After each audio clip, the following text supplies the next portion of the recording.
Pas évident de se frayer un chemin quand on veut traverser entre le boulevard du Régent et la rue du Trône. Il y a des feux, des passages piétons et ce pont en piteux état depuis plusieurs années maintenant.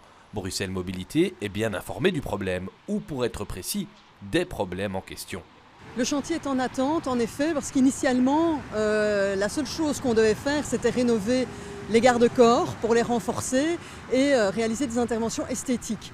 Or, on s'est rendu compte, en démontant les garde-corps, que la dalle en dessous était relativement endommagée. On veut faire maintenant de gros travaux de rénovation au niveau du tunnel Trône, qui cadre dans notre plan pluriannuel d'investissement. Pierres brisées, structures métalliques rouillées, sans compter la crasse qui s'insinue partout et la nature qui reprend peu à peu ses droits. D'ici l'année prochaine, la région promet de refaire l'ensemble du pont pour améliorer la circulation et le confort des piétons. Le résultat final, ce sera une rénovation beaucoup plus approfondie et aussi on va permettre une meilleure déambulation en surface en allongeant la dalle du tunnel et donc une meilleure traversée pour les piétons au niveau de la petite ceinture.